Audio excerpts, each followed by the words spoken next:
رمضان المبارک کے مہینے کی آمد ہے، بس رمضان سے پہلے آپ نے صرف اور صرف 4 کاموں کا اہتمام کرنا ہے۔ نمبر 1، ابھی سے آپ نے قرآن مجید فرقان حمید کی تلاوت کا اہتمام شروع کر دینا ہے۔ نمبر 2، ذکر و استغفار اور نفلی عبادات کا اہتمام ابھی سے شروع کر دیں۔ نمبر 3، صدقات اور خیرات کا اہتمام ابھی سے شروع کر دیں۔ رمضان کا انتظار نہ کریں کہ رمضان آئے گا تو ہم صدقات و خیرات کریں گے، زکوٰۃ کی ادائیگی کا اہتمام کریں گے اور نفلی صدقات کا اہتمام کریں گے، نہیں، ابھی سے اس کا اہتمام شروع کر دیں۔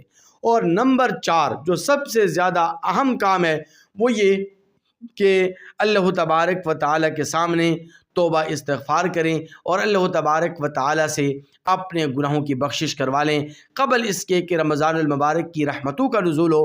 اس سے پہلے اگر آپ اپنے آپ کو گناہوں سے پاک اور صاف کریں گے تو انشاءاللہ رمضان المبارک میں برسنے والی رحمتوں اور اللہ تبارک و تعالیٰ کی باران رحمت، جو اللہ تبارک و تعالیٰ کی رحمت کی صورت میں نازل ہوگی، اس سے آپ خوب سے خوب تر مستفید ہوں گے۔ یہ 4 کام اگر آپ رمضان المبارک کے آنے سے پہلے کر لیں گے تو یہ رمضان المبارک کا مہینہ آپ کے لیے نہ صرف یہ کہ ذخیرہ آخرت ہوگا، بلکہ آپ کے لیے ذریعہ نجات بھی بن جائے گا، اور یہ اس مہینے کا جو سیزن ہے، نیکیوں کا جو سیزن ہے، یہ آپ کا بھرپور انداز میں گزرے گا۔